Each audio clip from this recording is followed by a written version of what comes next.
بسم اللہ الرحمن الرحیم۔ آج کل ایک عمومی طور پر جو مسئلہ کاروبار کے اندر یا زندگی کے دیگر معاملات کے اندر جو ہے وہ تقریباً ہر شخص کو پیش آتا ہے کہ جی نفع اور سود کے اندر فرق کیا ہے، کون سی چیز ہے جس کو ہم منافع کہیں گے اور کون سی چیز ہے جس کو ہم سود اور ربا جو ہے وہ کہیں گے۔ تو میں صرف سادہ سی تعریف جو ہے وہ آپ کے سامنے رکھتا ہوں کہ نفع وہ چیز ہوتی ہے جس کے اندر انسان کا پیسہ، انسان کی محنت، اس کی ذہانت اور اس کا وقت جو ہے وہ صرف ہوتا ہے۔ تقریباً یہ چار چیزیں ہیں۔ جیسے دکاندار کے پاس ہم پہنچتے ہیں تو ہمیں پتہ ہوتا ہے کہ ایک چیز کی حقیقی اور ریل قیمت جو ویلیو وہ 5 روپے ہوتی، لیکن ہم اس چیز کو 6 روپے میں 7 روپے میں بخوشی خرید لیتے ہیں۔ کس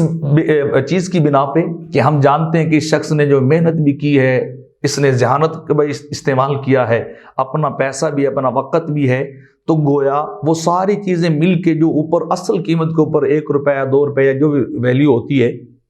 وہ جو ہم ادا کرتے ہیں اور ہم بخوشی اس چیز کو اس سے لے لیتے ہیں۔ جبکہ اس کے مقابلے میں جو سود ہوتا ہے اس میں زیادہ سے زیادہ جو انسان کا وقت صرف ہوتا ہے اور اس کے علاوہ جو اس کی محنت، کوئی ذہانت جو ہے وہ بالکل اس کے اوپر صرف نہیں ہوتی کہ وہ کسی ایگریمنٹ کرتا ہے کہ تم مجھ سے 100 روپے لے لو اور جو ہے وہ کچھ عرصے کے بعد جو ہے تم مجھے جو ہے وہ اس کے بدلے میں 110 روپے جو دے دو گے۔ تو یہ سود جو ہے وہ حرام قرار دیے گئے اور نفع کو جائز قرار دیے گئے۔ اس وجہ سے اس کے اندر بنیادی اور بیسک فرق یہ ہے کہ جہاں انسان نفع، وہاں اس کا پیسہ بھی خرچ ہوتا ہے، اس کی جسمانی اور ذہنی محنت بھی ہوتی ہے، اس کا وقت بھی ہوتا ہے، اور سود کے اندر جو ہے وہ یہ چیز نہیں ہوتی سوائے وقت کے یا پیسے کے۔